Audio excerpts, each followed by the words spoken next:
CM Hemant Soren आज कृषि ऋण एवं प्रमोशन से जुड़े बैठक में होंगे शामिल। बेहतर काम करने वाले किसानों को करेंगे सम्मानित।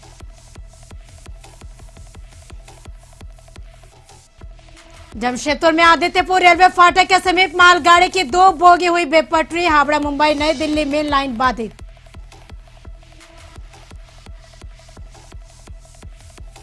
देवघर पुलिस को मिली बड़ी सफलता। 11 साइबर अपराधी गिरफ्तार। कई मोबाइल फोन, एटीएम और लैपटॉप हुआ बरामद।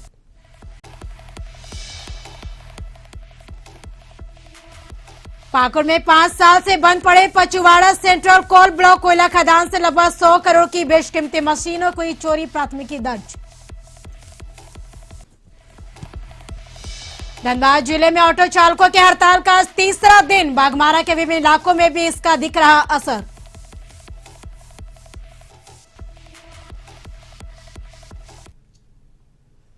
नमस्कार, हमर झारखंड में आपका स्वागत है। आपके साथ मैं हूं करिश्मा। तो खबर जमशेदपुर से, जहां पन्ना पहाड़ पर छापेमारी की गई। गुप्त सूचना के आधार पर छापेमारी की गई। वन विभाग और स्थानीय थाना पुलिस ने छापेमारी की है। पन्ना माफिया मौके से फरार हुआ है। तो जमशेदपुर से खबर, पन्ना पहाड़ पर छापेमारी की गई। गुप्त सूचना के आधार पर छापेमारी की गई। वन विभाग और स्थानीय थाना पुलिस ने छापेमारी की है। पन्ना माफिया मौके से फरार हुआ। तो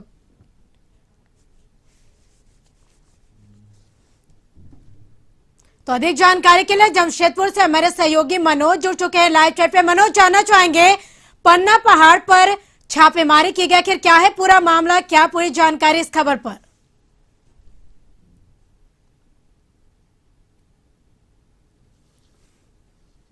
और नक्सलियों के घर में ये पन्ना पहाड़ है जी। हालांकि पौड़ा पहाड़ काफी प्रचलित पहाड़ है और इस पहाड़ को नक्सली अपने कब्जे में किए हुए, आज से नहीं, ये वर्षों से चला रहा है। हालांकि कुछ वर्ष पहले केंद्र सरकार और राज्य सरकार ने ये इस पन्ना पहाड़ को ऑक्शन करने की योजना बनाई थी। हालांकि ऑक्शन को लेकर पुलिस प्रशासन भी मौजूद था, पहुंचा भी, लेकिन ऑक्शन नहीं हो पाया।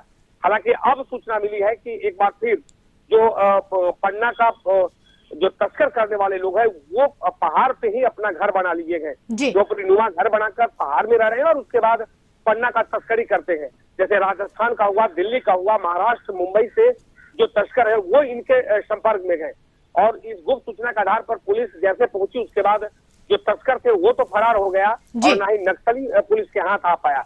लेकिन आधा दर्जन से ज्यादा जो झोपड़ीनुमा मकान था उसे पुलिस ने ध्वस्त कर दिया है और लगातार छापेमारी चल रही है। जो निचले इलाका है, पहाड़ से सटा हुआ जो गांव है, वहां पर भी छापेमारी चल रही है और साथ साथ जो उड़ीसा, पश्चिम बंगाल और झारखंड की पुलिस का कॉम्बिंग चल रहा है यहाँ पर। जी बिल्कुल मनोज, आप बने रहे हमारे साथ। अगले खबर पे भी हम आपसे जानकारी लेंगे। तो बताते चले कि जमशेदपुर से जहां आदित्य रेलवे फाटक के समीप मालगाड़ी बेपटरी हो गई है। मालगाड़ी की 2 बोगी बेपटरी हो गई। टाटा स्टील को लाखों का नुकसान बताया जा रहा। हावड़ा मुंबई नई दिल्ली मेन लाइन बाधित हो गई है। तो जमशेदपुर में आदित्य रेलवे फाटक के समीप मालगाड़ी बेपटरी हो गई है। मालगाड़ी की 2 बोगी बेपटरी हो गई है। टाटा स्टील को लाखों का नुकसान हुआ है। तो हावड़ा मुंबई नई दिल्ली मेन लाइन बाधित हो गई है मालगाड़ी बेपटरी होने की वजह से।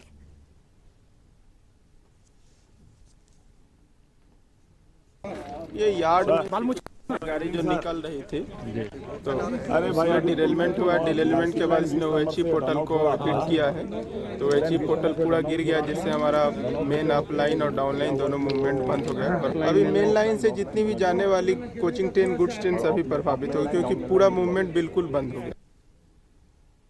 मुंबई मेन लाइन और हावड़ा नई दिल्ली मेन लाइन के आदित्यपुर रेलवे स्टेशन के समीप एक बड़ा हादसा हो गया।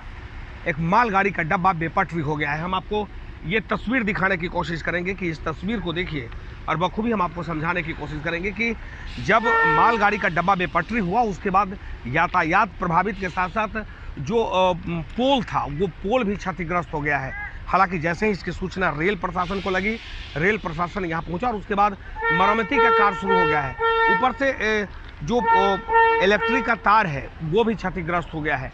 हालांकि सबको मरम्मत करने की प्रक्रिया चल रही है और साथ साथ मेरे दाहिने तरफ भी देखेंगे कि यहाँ पर जो बैगन है, जो इंजीनियरिंग सेक्शन की जो गाड़ियाँ हैं वो यहाँ पर पहुँच गई है और पहले लाइन को सही किया जा रहा है, उसके बाद रेलवे ट्रैक को सही किया जाएगा और उसके बाद तब जाकर इस बोगी को उठाने की प्रक्रिया होगी। तो बोगी पूर्णतः क्षतिग्रस्त है। एक बार हम बोगी को के नज़दीक पहुंचते हैं और वो भी आपको हम दिखाने की कोशिश करेंगे कि देखिए किस तरह बेपटरी हुआ और एक बड़ा हादसा होते होते टल गया। हालांकि यह बोगी अगर आगे की ओर बढ़ता तो बड़ा हादसा हो सकता था, क्योंकि सामने एक बस्ती है और बस्ती से सटा हुआ ये रेलवे ट्रैक है। तो कहीं ना कहीं भगवान का लाख लाख शुक्र था कि बड़ा हादसा होते होते टल गया। लेकिन देर रात की घटना है कि उसके बाद जो टाटा स्टील विभाग के जो अधिकारी है वो, क्योंकि ये जो रेलवे लाइन है वो टाटा का रेलवे लाइन है, ये टाटा का जो आयरन ओर जाता है और टाटा का जो माल गुजरता है इसी रेलवे ट्रैक से गुजरता है।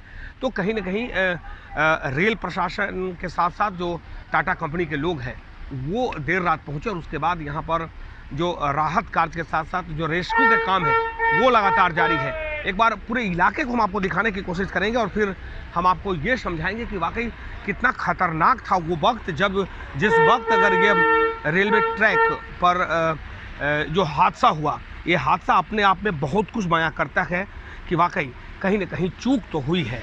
चूक चाहे रेल प्रशासन की हो या ड्राइवर की हो या गंगमैन की हो, कहीं ना कहीं बड़ी चूक हुई है और चूक का ये नतीजा है कि यहाँ पर ये जो है ट्रैक जो है ट्रैक से सीधे जो बोगी है वो नीचे उतर गया और एक बड़ा हादसा होते होते टल गया। हालांकि हावड़ा मुंबई मेन लाइन, हावड़ा नई दिल्ली मेन लाइन अभी भी बाधित है। अपने सहयोगी ऋषभ के साथ में मनोज कुमार कशिश न्यूज, जमशेदपुर। के लिए जमशेदपुर से हमारे सहयोगी मनोज जुड़े लगातार हमारे साथ। मनोज, जानना चाहेंगे मालगाड़ी बेपटरी होने की वजह से हावड़ा मुंबई दिल्ली मेन लाइन बाधित हो गई थी, इसको लेकर अब तक की क्या अपडेट? लगाया जा रहा है कि जो मेन लाइन है वो सुचारू रूप से चल सकता है। हालांकि अभी वक्त और ज्यादा लग सकता है, क्योंकि ये रेलवे के अधिकारियों का कहना है कि 2 बजे के बाद, लेकिन 2 बजे के बाद 5 भी बज सकता है और 4 बजे भी हो सकता है। लेकिन जो स्थिति है, क्योंकि जो वायर है, तार है जिससे ट्रेन को गुजरना है वो टूटा हुआ है, तो उससे मरम्मत का काम चल रहा है। हालांकि रेलवे ट्रैक को मरम्मत कर लिया गया है, जो बोगी पटरी से बाहर गिरा है उसे जस्ट छोड़ दिया गया है ताकि जो ट्रेन है उनकी आवाजाही जो है वो सुचारू रूप से चल सके। तो थोड़ा वक्त लगेगा, लेकिन जो प्रक्रिया है, टाटा स्टील का ये लाइन माना जाता है, क्योंकि टाटा कंपनी से जो आयरन ओर है वो अनलोड कर वापस लौट रही थी मालगाड़ी, तब जाकर ये बेपटरी हुआ है। तो फिलहाल पूरे मामले की जांच चल रही है, थोड़ा वक्त लगेगा। लगभग 4 बजे के बाद कयास लगाया जा रहा है कि पूर्णतः हावड़ा मुंबई और हावड़ा नई दिल्ली मेन लाइन जो है कि वो सुचारू रूप से चलने लगेगी। जी बिल्कुल, चलिए मनोज, हम आपसे पल पल के अपडेट लेते रहेंगे। फिलहाल तमाम जानकारी के लिए बेहद शुक्रिया। तो बढ़ेंगे अगली खबर की ओर। खबर रांची से, जहां राज्य रेल संगोष्ठी कार्यक्रम में सीएम हेमंत सोरेन शामिल होंगे, किसानों को सम्मानित किया जाएगा। तो बताते चले कि राज्य रेल संगोष्ठी का आयोजन नाबार्ड की ओर से यह कार्यक्रम आयोजित किया गया है। सीएम सोरेन शामिल होंगे 12:45 में यह कार्यक्रम आयोजित किया है। तो बढ़ेंगे अगली खबर की ओर। खबर रांची से, जहां सीएम एससी एसटी कर्मचारियों की पदोन्नति की बैठक आज होने वाली है। 3 बजे विधानसभा की विशेष समिति की बैठक होगी। तो सीएम एससी एसटी कर्मचारियों की पदोन्नति को लेकर आज बैठक होने वाली है। 3 बजे विधानसभा की विशेष समिति की बैठक होने वाली है। तो बताते चले कि सीएम सोरेन में राज्य संगोष्ठी का आयोजन कार्यक्रम में किया गया है, जिसमें सीएम सोरेन शामिल होंगे। तो राज्य रेल संगोष्ठी कार्यक्रम में सीएम सोरेन शामिल होंगे। तो बताते चले कि किसानों को सम्मानित किया जाएगा।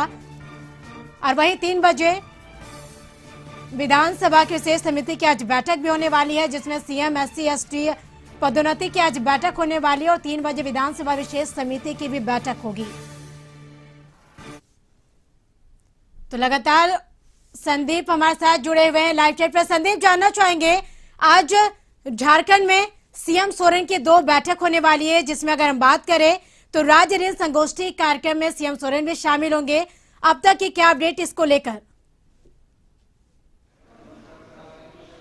जी, नाबार्ड की ओर से राज्य ऋण संगोष्ठी का आयोजन किया गया है और कह सकते हैं 5 मिनट के अंतराल में मुख्यमंत्री भी इस कार्यक्रम में शामिल होने के लिए यहां पहुंच रहे हैं। और यदि इस कार्यक्रम की बात करें तो भारत सरकार की या कह सकते हैं भारत सरकार ने यह निर्णय लिया है कि 2022 तक जो किसान हैं देश के, उनकी आय दोगुनी करने का लक्ष्य रखा है। और इसी लक्ष्य को कह सकते हैं पूरा करने के उद्देश्य से नाबार्ड, राज्य सरकार और जो इससे संबंधित अधिकारी हैं वे लगे हुए हैं। और कहीं ना कहीं जो नाबार्ड की ओर से जो किसानों को ऋण मुहैया कराया जाता है ताकि उनकी जो आमदनी है वह दुगुनी हो सके, क्योंकि झारखंड की यदि बात करें तो झारखंड में किसानों की स्थिति बहुत बेहतर नहीं है। काफी गरीब किसान यहाँ पे हैं जिनके पास इतनी भी संसाधन नहीं है कि वे खेती कर अपना जीविकापार्जन कर सके। तो ऐसे में नाबार्ड और जो बैंक है, बैंक के अधिकारी हैं या फिर सरकार की ओर से उन्हें ऋण मुहैया कराई जाती है और उसी ऋण से वे या तो जो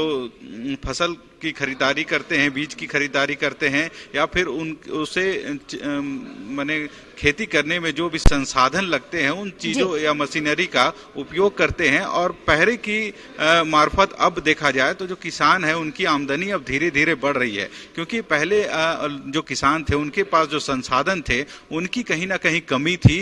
यही वजह था कि वे उनकी उपज बहुत अधिक नहीं हो पाती थी और उन्हें मुनाफा उतना नहीं हो पाता था। पर अब जिस तरह से नाबार्ड, राज्य सरकार और बैंकों के द्वारा जो ऋण मुहैया हो रही है उसके बाद इनकी स्थिति अब काफी सुधर रही है। यही वजह है कि अब जो किसानों की आर्थिक स्थिति है वह पहले की तुलना में लगातार बढ़ रही है और अब उनकी उपज भी अधिक हो रही है और उनका कह सकते हैं आर्थिक स्थिति भी बढ़ रहा है। तो इस कार्यक्रम में मुख्यमंत्री खुद शामिल होंगे और ऐसे पदाधिकारियों को भी सम्मानित करेंगे जो लगातार किसानों के कह सकते हैं उत्थान या फिर उनके उपज को बढ़ाने में उनकी मदद कर रहे हैं, चाहे बैंक के जो अधिकारी हैं या फिर नाबार्ड के अधिकारी हैं। हालांकि जो नाबार्ड है वह डायरेक्ट भी ऋण किसानों को मुहैया कराती है और बैंक के थ्रू भी जो नाबार्ड है वह किसानों को मुहैया कराती है।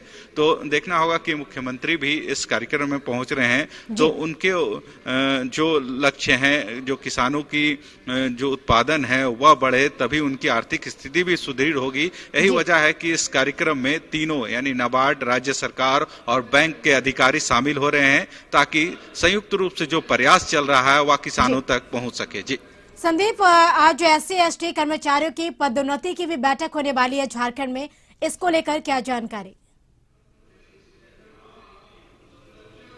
जी, पदोन्नति से संबंधित एक समिति गठित की गई है और उसी समिति की आज बैठक है जिसकी अगुवाई कर सकते हैं मुख्यमंत्री खुद करते हैं। और यह बैठक प्रोजेक्ट भवन में ही होना है और इसकी समय भी निर्धारित है 3 बजे। तो अब देखना यह होगा कि क्या इसमें कुछ नया निकल के आता है, क्योंकि यदि बात करें जो कर्मचारी हैं उनकी पदोन्नति की तो इस पे जो कमेटी का निर्माण किया गया वो कमेटी निर्धारित करेगी कि आखिर कैसे किस कैटेगरी के जो पदाधिकारी या कर्मचारी है उनकी पदोन्नति का जो आंकड़ा है या फिर कह सकते हैं उनकी जो पदोन्नति होनी है उसके लिए जो नियम संगत बनाए जाएंगे और उसी के आधार पर उनकी पदोन्नति होगी। तो देखना यह होगा कि इस बैठक में और आज क्या अहम फैसले होते हैं या फिर समिति की जो सहमति बनती है उस बैठक के बाद है क्लियर हो पाएगा। जी बिल्कुल संदीप, हम आपसे पल पल के अपडेट लेते रहेंगे। फिलहाल तमाम जानकारी के लिए बेहद शुक्रिया। तो आप बता दिया, रुकेंगे एक छोटे से ब्रेक के लिए, ब्रेक के बाद जल्द हाजिर होंगे।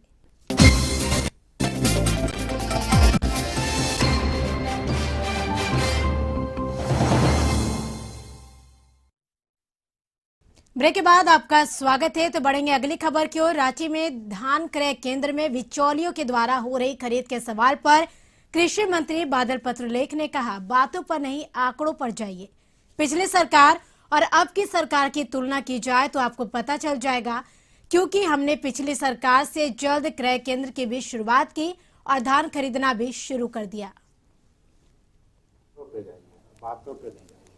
अब ये भी दिखाइए लोगों को कि पिछले साल कब खुला, पिछले साल क्या दाम मिला, पिछले साल कितने दिनों में पेमेंट मिला, इस साल हमने कब खोला, पिछले साल कितने कुल धान की प्राप्ति पिछले सरकार ने की, हम कितने धान की प्राप्ति कर रहे हैं। इन सब चीज़ों पे जाइए। ये जो तुरंत चिट्ठी लिखते, चिट्ठी लिखने वालों से पूछिए कि पिछले साल जब आप थे तो आपने कब खोला। क्या यदि मैंने उनसे पहले खोला है तो गुनाहगार वो हैं, यदि मैंने लेट किया है तो गुनाहगार मैं हूं। ये आप बताइए लोग। धनबाद जिले में ऑटो चालकों की हड़ताल का आज तीसरा दिन है। बाघमारा के विभिन्न इलाकों में भी इसका असर देखने को मिल रहा। हड़ताल के समर्थन में आज ऑटो चालकों के एक दल ने कतरास से राहुल चौक पर उतरकर प्रदर्शन किया और इस दौरान चोरी छिपे ऑटो चला रहे चालकों से हल्की नोकझोंक भी देखने को मिली। तो धनबाद जिले में ऑटो चालकों के हड़ताल का आज तीसरा दिन है। लगातार ऑटो चालकों का हड़ताल जारी है। तो बाघमारा के विभिन्न इलाकों में भी इसका असर देखने को मिला।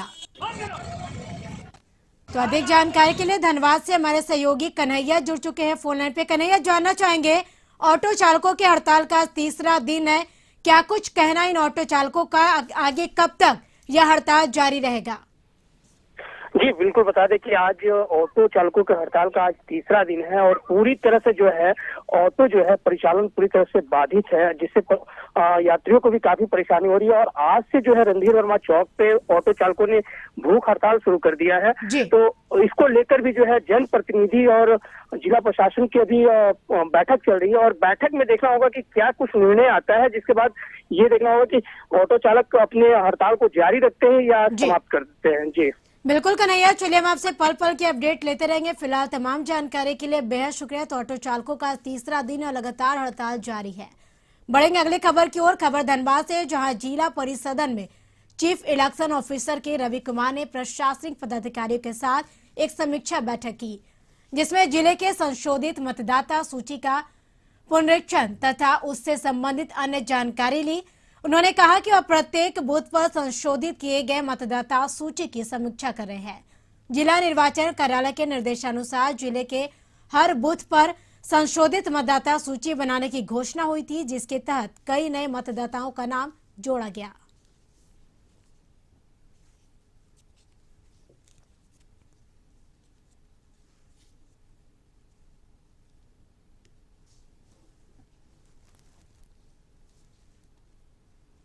पाकुड़ जिले के अमड़ापाड़ा थाना क्षेत्र के पचुवाड़ा सेंट्रल कोल ब्लॉक से लगभग 91 करोड़ 61 लाख की बेशकीमती मशीन एवं सामानों की चोरी कर ली गई।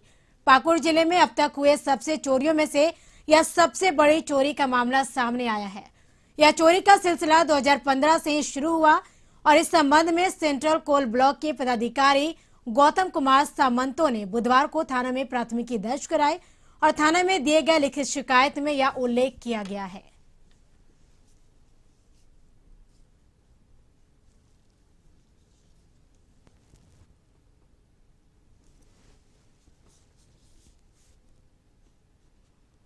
देवघर पुलिस को एक बार फिर बड़ी सफलता हाथ लगी। गुप्त सूचना के आधार पर पुलिस ने छापेमारी कर 11 साइबर अपराधी को गिरफ्तार किया। पुलिस ने इनके पास से 1,61,000 रुपया बरामद किया और साथ ही इन साइबर अपराधियों के पास से 25 mobile, 34 SIM card, 15 ATM, 2 laptop, 16 passbook, 3 motorcycle, 2 car समेत सामान बरामद किया। इनकी गिरफ्तारी सारवा, पाथरौल, मार्गो मुंडा, मधुपुर, पालाजोरी एवं कागा थाना क्षेत्र से की गई। वहीं देवघर एसपी अश्विनी कुमार सिन्हा ने इसकी पुष्टि की। एसपी ने कहा, गिरफ्तार साइबर अपराधी बैंक अधिकारी बनकर बैंक ग्राहकों से लाखों की ठगी किया करते थे।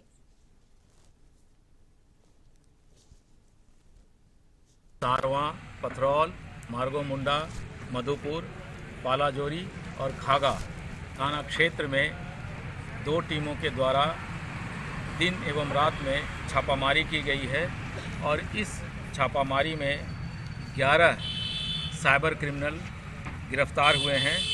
उनके पास से 25 mobile, 34 SIM, 15 ATM, 16 passbook, 1 chequebook, 2 laptop, 3 bike, 2 4 पहिया वाहन, 1 स्कॉर्पियो और 1 टियागो और नकद 1,61,000 रुपया बरामद।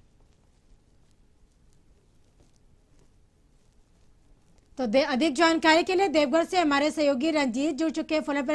रंजीत, जानना चाहेंगे, पुलिस को एक बार फिर बड़ी सफलता हाथ लगी। कुल 11 साइबर अपराधी गिरफ्तार किए गए हैं।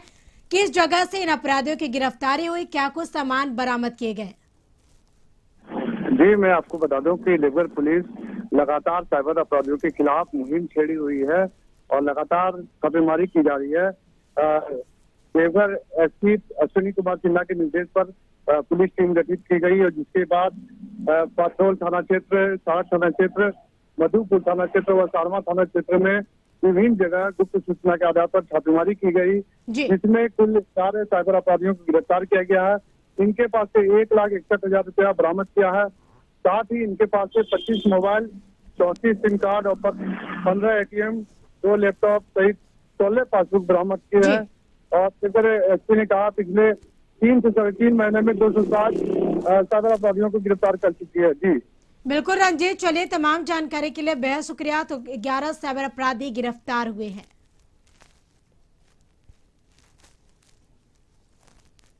गढ़वा जिले में खेल के प्रति अब लोगों की रुचि बढ़ने लगी और यही कारण है कि राष्ट्रीय स्तर पर खेलने के लिए गढ़वा जिले से एक साथ 14 खिलाड़ियों का चयन किया गया है। ये खिलाड़ी रांची में ट्रायल के बाद चयनित होंगे। कोरोना महामारी के बीच विभिन्न खेलों का आयोजन कोविड-19 के गाइडलाइन के पालन के तहत शुरू होने लगा और इससे खिलाड़ियों में काफी उत्साह है।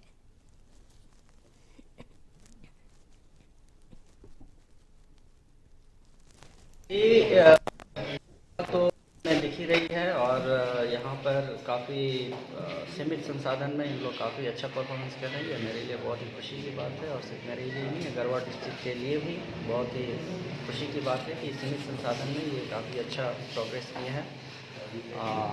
मैं कोशिश करूँगा और मेरी ये आशा है कि इन लोग लगातार इसी तरह से आगे बढ़।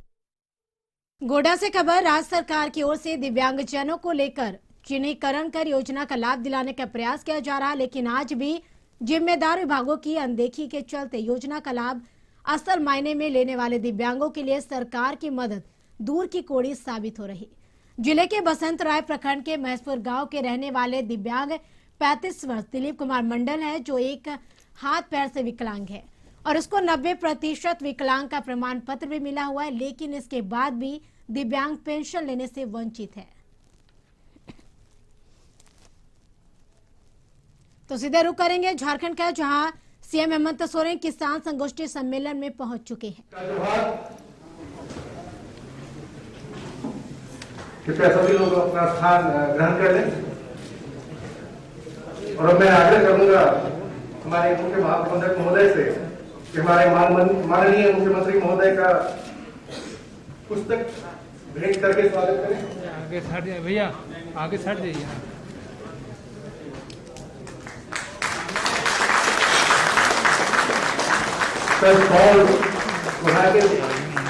माननीय मुख्यमंत्री जी का अभिवादन।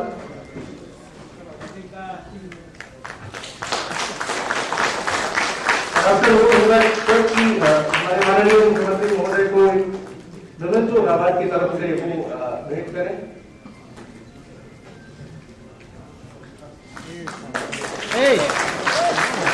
अरे विजय विजय,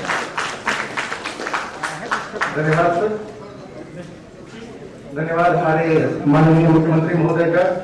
अब आग्रह होगा हमारे सीएम साहब से कि secretary planning of finance department madam Himani Pandey ji को नाबार्ड की तरफ से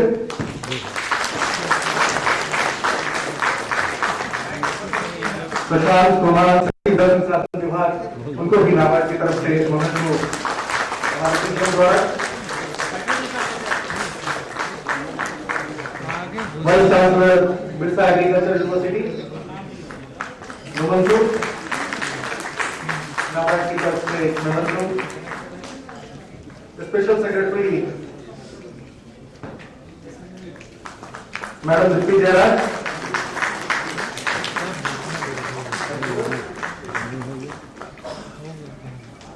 हमारे जीएम आरबीआई यूनिवर्सिटी सर, आपका भी नाबार्ड की तरफ से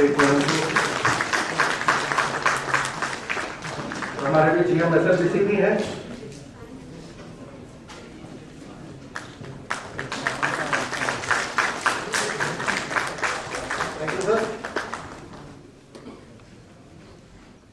सर हम ये कार्यक्रम 11:30 बजे से लगभग कर रहे हैं। इससे पहले हमने टेक्निकल सेशंस में झारखंड में क्या क्या संभावनाएं हैं और बैंकों की उसमें क्या भूमिका हो सकती है, उस पर चर्चा की है। और सबने बहुत जोशो खरोश के साथ इस कार्यक्रम में हिस्सा लिया है और अपनी बातें रखी हैं। जो भी समस्याएं हैं झारखंड के विकास में उस पर चर्चा हुई है, उसका क्या समाधान हो सकता है उस पर चर्चा हुई है। और अब मैं आगे चलूंगा हमारे मुख्य महाप्रबंधक महोदय से। सर प्लीज आप आए और अपना संबोधन इस अवध गैदरिंग को दें।